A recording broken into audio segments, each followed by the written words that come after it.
Bienvenidos, bienvenidas, bienvenides a videoconferencia que lleva por título Otras masculinidades frente al heteropatriarcado, misma que comenzaremos a continuación. No sin antes presentarme, soy el profesor Jesús Alberto Acuaite Flores, perteneciente a la Escuela Nacional Preparatoria 8, Miguel E. Schulz. Para poder dar inicio a esta exposición, uno de los primeros problemas a los cuales nos enfrentamos es en cuanto a la definición de heteropatriarcado. Y estoy seguro de que muchas personas que están viendo este video muy seguramente han escuchado este término, pero quizá de pronto se vuelva complejo darle una definición. Y esto de alguna manera se entiende, porque cuando tratamos de buscar alguna definición de heteropatriarcado en la literatura especializada, nos damos cuenta de que hay diversidades de formas de entender a este heteropatriarcado por los aspectos disciplinarios o por los enfoques en los cuales se estudia a este fenómeno heteropatriarcal. Y sin embargo, dentro de la literatura o dentro de las definiciones que encontramos en la literatura, nos damos cuenta de que hay elementos en común que nos permiten construir nuclearmente un entendido sobre lo que es el heteropatriarcado. Pero en un momento nos acercamos a la definición o conceptualización. Francamente, me gustaría comenzar primero con la etimología. A mí me resulta siempre importante iniciar con la etimología de los términos, porque esto no solo nos permite entender cómo se estructura, sino que al mismo tiempo nos permite entender cómo se construye el sentido de este término. De tal manera que por heteropatriarcado vamos a ver que se trata de un constructo que tiene tres componentes. Por un lado, hetero, y por otro lado, patriarcal, que a su vez se subdivide en pater y arge. En cuanto a pater, vamos a ver que este alude a la figura paterna, pero no nos vamos a quedar únicamente con la figura paterna, sino en realidad con la función paterna, porque esto ya supone una división familiar estructural en la cual justamente este padre hombre se sitúa en la superioridad frente no solo a la mujer, sino el resto de los componentes familiares. Y bueno, a este pater se incluye también el, decíamos, término arge, que dirige o nos permite entenderlo como principio, poder o mandato. De tal manera que al patriarcado lo vamos a entender como una forma estructural que supone una superioridad política, económica, social y cultural del hombre con respecto a la mujer. Y de igual manera también se agrega el componente hetero. Este componente alude justamente a la heteronormatividad en la cual se va a inscribir este heteropatriarcado. De tal manera que por heteropatriarcado vamos a entender un sistema estructural que supone la superioridad del hombre y lo masculino con respecto a la mujer, suprimiendo por añadidura a los grupos no binarios. Este se inscribe y permite su reproducción desde el orden político, económico, social y cultural. Y esto es importante recuperarlo, porque de pronto cuando pensamos en el heteropatriarcado, suponemos que es un agente un tanto ahistórico. ¿Qué quiere decir esto? Que pareciera que no importan las condiciones materiales de las sociedades en lo particular, pareciera que no influye la temporalidad o la regionalidad. El heteropatriarcado se ha desarrollado de la misma manera en todas las culturas, en todas las temporalidades y en todas las regiones, lo cual no es verdad. Vamos a ver que este heteropatriarcado se ha ajustado, o mejor dicho, las estructuras políticas, económicas y sociales han permitido, en primer lugar, su inscripción, eventualmente su reproducción y finalmente su perpetuación. Por ejemplo, en el orden político, lo que podemos ver justamente es una manera en la que socialmente se jerarquiza a esta, desde luego, colocando en superioridad al hombre frente a la mujer y que, como ya mencionamos, al ser heteronormativo, desconoce a toda la comunidad LGBTQ y más, y no solo la desconoce, sino que al mismo tiempo la invisibiliza. Vamos a ver también que se encuentra en un orden económico, lo revisaremos más adelantito, pero hay un orden económico porque se sitúa al hombre dentro del ámbito productivo, un agente productor de la riqueza, mientras que la mujer simplemente va a ser un agente reproductivo. También lo vamos a ver inscrito en lo social, a partir justamente de los mandatos de género, que en un momento vamos a recuperar, y que suponen lo que socialmente debe ser el hombre o lo que socialmente debe ser la mujer. Y por último, el orden cultural, en el cual vamos a ver cómo desde diferentes manifestaciones ese heteropatriarcado se ha logrado sustentar y perpetuar. Pero todo esto lo iremos desarrollando poco a poco. Y me parece importante leer este fragmento. Con el desarrollo industrial en apogeo, el siglo XVIII permitió que la burguesía ilustrada redefiniera los paradigmas y cimentara la modernidad promisoria de un mundo mejor. El sistema heteropatriarcal no escapó a ello. Y aquí vale la pena detenernos un poquito a reflexionar que de alguna manera el sistema heteropatriarcal va de la mano con el sistema capitalista y prácticamente son solubles. Se solventan a sí mismos y en conjunto permiten su perpetuación.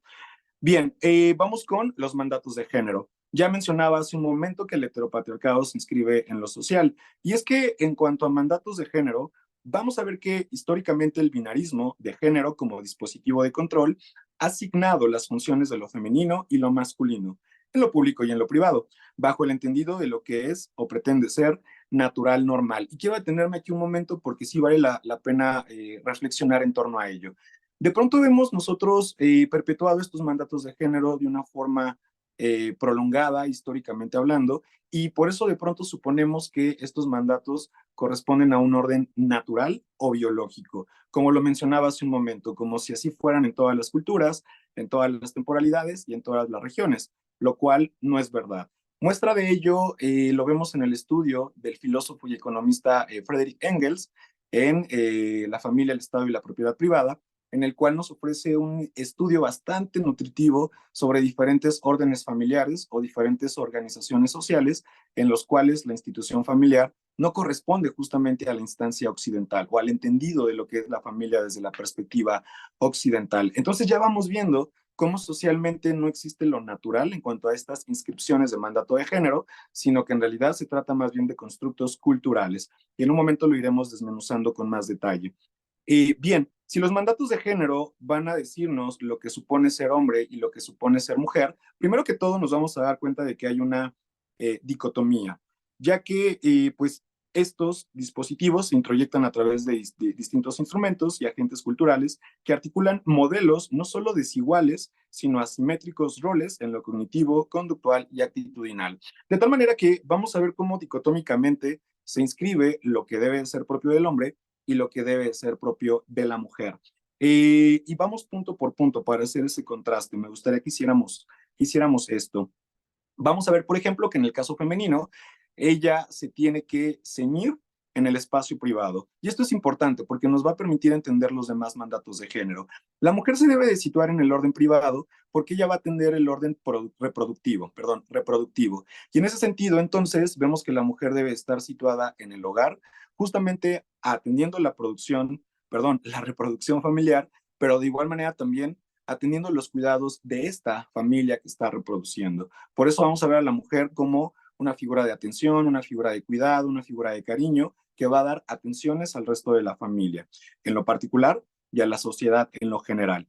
De tal manera que si la mujer se inscribe en el orden privado, el hombre se va a inscribir en el orden público. Y se va a inscribir en el orden público porque él, en un momento lo veremos, va a ser un agente productivo, va a ser el que lleve a cabo esta función de ser proveedor y por lo tanto no se puede inscribir en el hogar, sino que tiene que salir de este y construir relaciones sociales con otros hombres que permitan justamente estas relaciones de producción y y relaciones de consumo.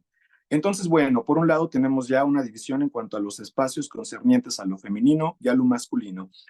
Por otro lado, también vamos a ver que en el mandato de género femenino se inscribe que ella o ellas deben de ser pasivas. Justamente deben de ser mujeres que se mantengan en disposición de lo masculino, no van a ser mujeres que lleven a cabo una vida dinámica o una vida enérgica, sino que, como ya lo dijimos, deben de estar inscritas en el orden familiar. Y en el mejor de los casos, ese dinamismo o esa energía se debe de gastar o se debe de invertir en la misma familia y su protección y cuidado.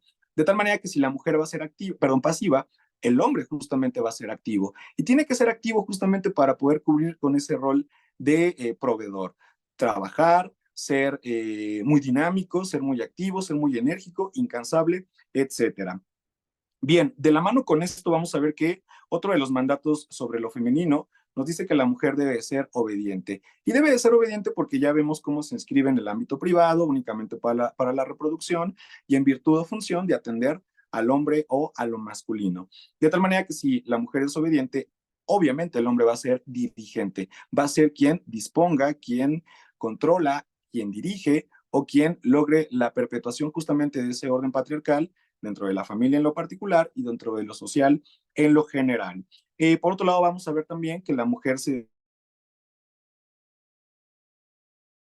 desmenuzarlo un poquito, porque la dependencia no solo va a ser económica, sino desde diferentes ramas, pero sí parece o me parece más importante abordar la económica, porque vamos a ver, por ejemplo, que si la mujer no tiene esta, digamos, posibilidad de trabajar o de dirigirse al ámbito laboral, eso supone que no va a poder obtener un salario o un poder adquisitivo que le permita ejercer sus propios gastos y dirigirla a un punto de autonomía o independencia, sino por lo contrario, genera una dependencia principalmente económica, aunque repito, no solo existe este orden de dependencia, hacia el hombre que sí trabaja, es productivo y todo lo que acabamos de mencionar. De tal manera que la mujer va a ser dependiente y obviamente el hombre va a ser suficiente, suficiente de sí mismo porque es su capacidad laboral y su fuerza laboral o la posesión de los medios de producción, depende de su situación estructural. Este hombre va a tener esa capacidad de generar riqueza, de generar un poder adquisitivo que le permita ser autónomo o libre. Por otro lado, también, y ya vamos aterrizando un poco más esto de los mandatos, vamos a ver que la mujer va a cumplir o tenía que cumplir con una función reproductiva. Y esto también me parece muy importante porque se ha construido el mandato o el entendido de que para que una mujer sea plena o sea completamente mujer, eso ya es violento en sí mismo, supone que tiene que ser madre, que tiene que cumplir esa función de maternidad. Luego entonces, aquellas mujeres que no cumplan la función materna o no deseen cumplir la función materna, van a ser vistas justamente como mujeres incompletas, por decirlo de alguna manera. Y que, insisto, esa ya es una forma, todos los mandatos en realidad son violentadores, pero me parece que este es uno de los que más violentan a la mujer. El hombre no va a ser un agente productivo, perdón, reproductivo, sino reproductivo. Ya lo dijimos, reproductivo en el término económico, en el aspecto laboral, para poder generar esas condiciones materiales que le permitan, ya lo dijimos, ser activo, dirigentes, suficientes, etcétera. Y por último, y esta me parece también muy importante, los mandatos de género suponen que la mujer o las mujeres son sensibles, que no tienen una capacidad de control emocional, que siempre apelan a esta parte emocional, emotiva o sentimental, y que de alguna manera se dejan llevar por ese impulso emocional antes que lo racional, a diferencia justamente del hombre, que sí va a poder tener esa capacidad de contener lo emocional, de poderlo gestionar y de poder anteponer todo esto frente a lo racional. Si nos damos cuenta, y a lo mejor si hacemos una revisión todavía más minuciosa y fina, vamos a darnos cuenta de que muchos de estos mandatos realmente son falaces. Y no solo van a ser falaces, sino en algunos casos prácticamente utópicos incluso, porque, y sobre todo en el contexto del siglo XXI, porque algunos de estos no solo ya se critican desde el orden femenino, sino que también ya se comienzan a cuestionar desde el orden masculino, pero eso en un momento lo recuperamos. Bien, y entonces este sistema heteropatriarcal que nos dirige a los mandatos de género, ¿cómo funciona o a partir de qué elementos logra su socialización? Bueno, se distingue entonces cómo los mandatos de género han permeado y reproducido ideologías, estereotipos, narrativas, valores y normas desde distintos agentes socializadores que se inscriben desde la cultura en el sujeto. Y para entender con mayor detenimiento a qué nos referimos con agentes sociales, sí me parece importante recuperar la teoría marxista en cuanto a la infraestructura y la superestructura. Recordar justamente que la infraestructura tiene que ver con la base económica, en donde encontramos las relaciones de producción y las relaciones de consumo. De tal manera que vemos cómo esta base económica va a ser la que a partir de ella proyecte, por ejemplo, las formas sociales de conciencia, en donde encontramos el arte, la religión, etcétera, o bien la estructura jurídico política, donde encontramos leyes y partidos políticos. De tal manera que vemos cómo estos órdenes políticos, sociales y culturales devienen o se construyen desde la base económica. Y por otro lado, también entender que los agentes sociales se categorizan, por decirlo de alguna manera, en tres grupos. Por un lado tenemos la socialización primaria, en donde se inscribe la familia. Y esto me parece importante porque si se dan cuenta, los mandatos de género en sí mismos ya van colocando en el orden familiar en lo particular y en el orden social en lo general, la función de cada uno de estos actores o sujetos, el hombre y la mujer. Y ya vimos que la mujer se debe situar en el orden familiar. Y por eso de pronto, desde luego, vemos algunas madres, algunas abuelas que perpetúan estos mandatos de género, pero no es que los perpetúen porque estén conscientemente a favor del sistema heteropatriarcal, sino que los han introyectado de una manera en la que lo asumen como lo natural o lo normal y por lo tanto se da esta reproducción o esta perpetuación. Y claro que la familia es uno de los primeros, de las primeras instancias que atravesamos, que nos configuran y que nos subjetivan. Eso también hay que recordarlo. Luego tenemos la socialización secundaria, en la cual encontramos la educación formal institucional, religión, relaciones interpersonales y comunitarias. Y esto nos permite entender que en la medida en la que crecemos como individuos, después de ser formados o subjetivados por la familia, transitamos a otros espacios o a otras instancias que de igual manera también nos van a subjetivar, perdón, a partir del orden de los mandatos de género. Y viene un tercer punto que es un tanto controversial, porque en alguna literatura sí se menciona y en otra realmente no. Pero vamos a ver que existe una socialización tercera, repito, en algunos estudios, que supone la instrumentación que reconduzca a los sujetos antisociales o anómalos. Esto nos recuerda mucho al filósofo, psicólogo, historiador Michel Foucault, quien nos hablaba de los dispositivos de control, que bien pueden ser la cárcel, bien puede ser la clínica, o bien pueden ser otras instancias dentro del panóptico social que nos permitan entender quién sí está cumpliendo con las funciones normativas de la sociedad y quiénes no, y por lo tanto al no cumplirlo se convierten en sujetos antisociales o anómalos y que tienen que ir justamente a estas instancias para poderse, entre comillas, corregir. Piénsese en el mejor caso en torno a la homosexualidad, sobre cómo durante muchos siglos fue condenada, punitiva, castigada, y pues transversaban justamente estas instancias de control, como lo fueron la cárcel, como fue la clínica psiquiátrica, entre otras más. Por un lado, pero también hay que entender que estos agentes socializadores los podemos encontrar en diferentes elementos de consumo. Tenemos, por ejemplo, la literatura, en donde podemos ver, por ejemplo, el caso de William Shakespeare con Romeo y Julieta, en donde se marca lo que debe de ser lo femenino dentro de una relación o lo que debe de ser lo masculino en una relación. O más importante aún, se inscribe el amor romántico, que de hecho es un instrumento también del heteropatriarcado. Vemos también, desde luego, el cine o la cinematografía, y aquí uno de los principales componentes o referentes, mejor dicho, en cuanto al cine como un elemento que perpetúa los mandatos de género, me parece que el mejor caso, insisto, es Disney.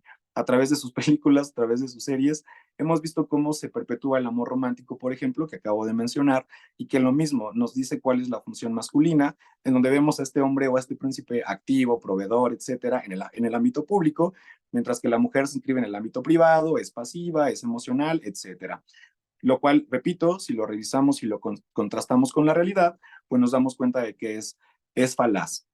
Bien, también tenemos desde luego la música, la radio, la televisión, quienes tradicionalmente han funcionado y accionado, aunque hoy en día también hay que recordarlo, impera el mundo virtual a través de las redes sociales y el streaming. Y eso es muy importante porque estamos ya en el siglo XXI, donde a lo mejor ya no accionan plenamente la literatura, el cine y la música, sino que a lo mejor ya tienen una mayor capacidad de acción o de influencia las redes sociales como lo pueden ser Facebook, eh, Twitter o bueno, X, Instagram o por ejemplo TikTok, donde vemos justamente cómo se socializan diferentes canales, diferentes perfiles que dirigen justamente a estas perspectivas heteropatriarcales y que de alguna manera las seguimos consumiendo.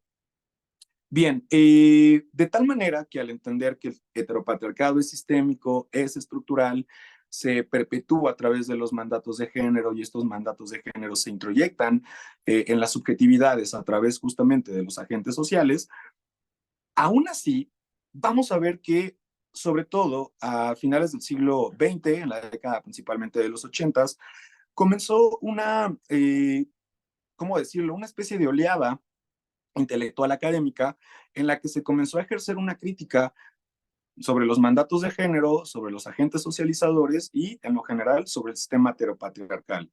A estos estudios los vamos a conocer o entender como estudios de perspectiva de género. Y esto me parece muy importante porque la perspectiva de género generó un montón de rupturas epistemológicas, teóricas, pero en el ámbito sociológico. Es decir, comenzó a cuestionarse al sistema heteropatriarcal, comenzaron a cuestionarse los mandatos de género, se comenzó a cuestionar el mismo género, por ejemplo, tratando de entender que el género no es un desarrollo natural, sino que se trata de un constructo social y que al ser constructo social, claro que lo podemos deconstruir. Y ya se asoma una palabra que resulta fundamental, ver que esta perspectiva de género o estos estudios de perspectiva de género llevaron justamente a una resignificación de lo femenino, de la mujer, en cuanto a esta crítica de que la mujer no únicamente debe estar inscrita en el ámbito privado, no únicamente debe dedicarse a la función reproductiva y no únicamente es emocional o dependiente, sino que justamente puede ejercer otras funciones y que su capacidad o su condición de mujer no la limita, sino todo lo contrario, posee y ostenta las herramientas suficientes para el desarrollo en otros ámbitos o en otros aspectos que no son propios, entre comillas, de lo femenino o de lo que le corresponde. Pero no solo esto, sino que al mismo tiempo también vemos cómo a partir de la crítica de estos mandatos de género y del heteropatriarcado, también encontramos los movimientos LGBTQI+, en los cuales también se genera, repito, esta crítica al constructo de género. Y entonces nos damos cuenta de que desde la década de los 80 del siglo XX hasta hoy en día, siglo XXI, estos estudios de perspectiva de género siguen profundizando, reflexionando, criticando y cuestionando hacia una deconstrucción. ¿Y qué es lo que vamos a entender por deconstrucción? A ver, cuando nosotros hablamos de deconstruir, no es lo mismo que destruir. Esto también hay que dejarlo muy en claro. Porque cuando destruimos, desmontamos de una forma desorganizada, de una forma incluso a lo mejor violenta, pero sin un entendido, sin una lógica o sin un eje reflexivo que nos lleve a ese desmontaje.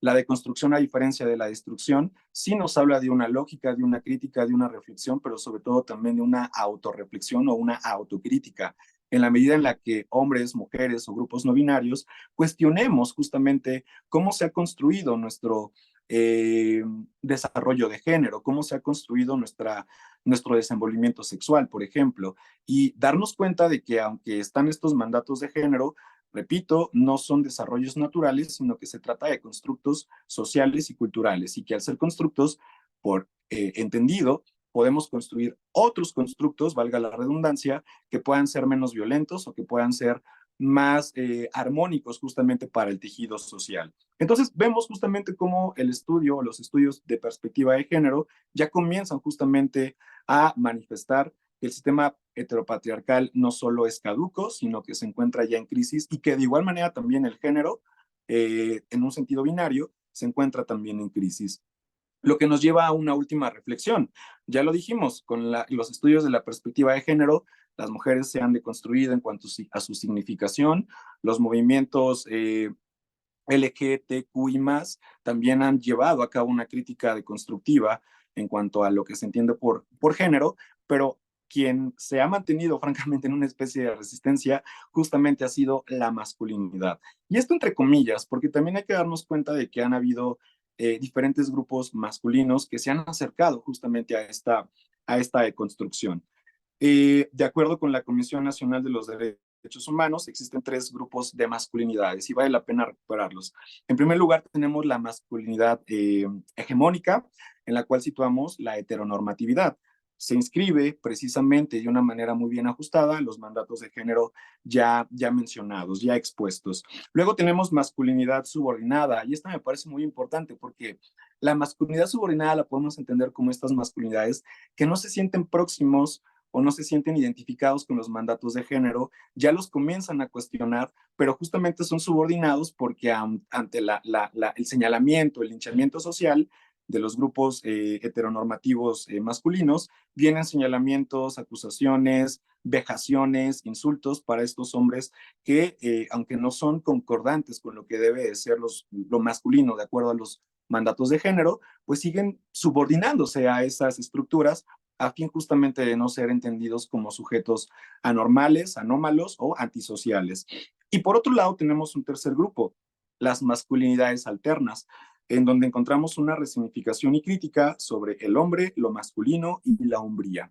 Repito, no quiero decir y no quiero caer en generalidades en cuanto a que decir todos los hombres están en contra de la deconstrucción, porque esto no es verdad. Francamente, poco a poco han habido nuevas significaciones de lo masculino desde la literatura, pero también desde luego desde el orden social que tenemos en la cotidianidad. Vemos entonces cómo hay hombres que comienzan a cuestionarse, pero al mismo tiempo esto me parece muy importante porque de repente encontramos críticas masculinas frente a diferentes disposiciones heteropatriarcales. Encontramos a hombres que, por ejemplo, se quejan de que tienen que pagar todo. Bueno, si te das cuenta, eso es seguir el mandato de ser suficiente, de ser un agente productivo. Entonces, no es que la mujer te pida ser justamente de esas características, sino que ya es el heteropatriarcado el que nos ha introyectado lo que debemos de ser y que de alguna manera nos afecta. Otro caso me parece muy importante y poderoso es en cuanto a que el hombre es racional y la mujer es emocional, que el hombre tiene la capacidad de gestionar sus emociones, lo cual no es verdad. Dentro de este mandato hay pues sí, una ley inscrita en la cultura, sobre todo en la cultura latinoamericana, aunque no creo que sea exclusiva, en cuanto a que los hombres no lloran. Y creo que no es latinoamericana porque hasta tenemos una canción de The Cure, los hombres no lloran. Y efectivamente, los hombres no lloran, pero sí tienen una mayor tasa de suicidios y según el INEGI, sí tienen una mayor tasa de insatisfacción frente a la vida.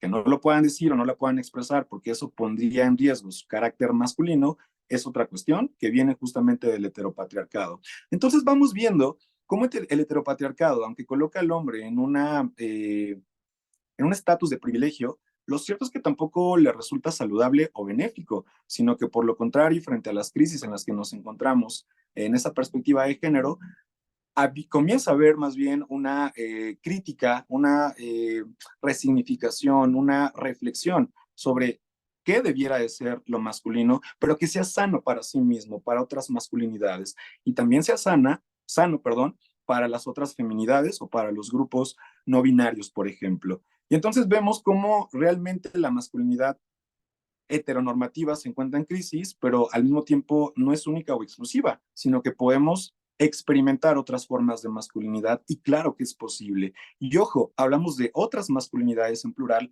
porque no es unidireccional y no es monolítica. De tal manera que, bueno, nos vamos a acercar ya a nuestras conclusiones y vale la pena, pues, hacer una lectura un poco rápido acerca de estas. Hoy en día todavía es común señalar que nadie elige el sexo, propiamente dicho, la genitalidad. Y quiero detenerme porque de pronto confundimos sexualidad con genitalidad o con género, lo cual son conceptos distintos y atienden situaciones distintas. Pero repito, hoy en día todavía es común señalar que nadie elige el sexo con que se nace, pues está a merced de diversos factores biológicos, como los cromosomas. Empero, esto no dictamina el eje sobre el cual el individuo deberá construir su identidad de género y sus manifestaciones sexuales. Y esto me parece importante porque ya hablábamos de la heteronormatividad, que reconoce o supone únicamente a los grupos heterosexuales.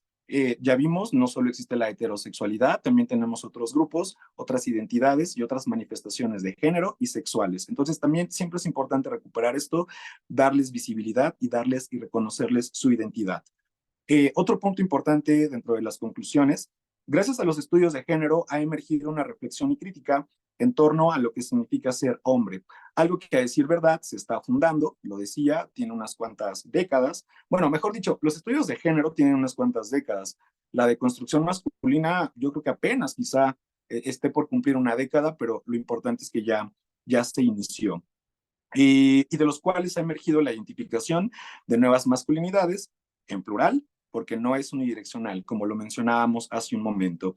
El proceso de constructivo no es querer quitarle al hombre sus privilegios, y eso me parece importante recuperarlo, porque de pronto vemos a pues muchos hombres heteronormados que critican eso. Es que los movimientos feministas nos quieren quitar derechos, nos quieren colocar en inferioridad, aunque el heteropatriarcado hace eso, pero al revés. Nos quieren quitar, nos quieren desplazar, nos quieren, incluso por eso el término de feminazi, por ejemplo, que yo lo detesto, no me gusta decirlo en realidad, pero eso, ¿no? Pensar que la mujer, por ejemplo, está actuando de una manera en la que suprima al hombre.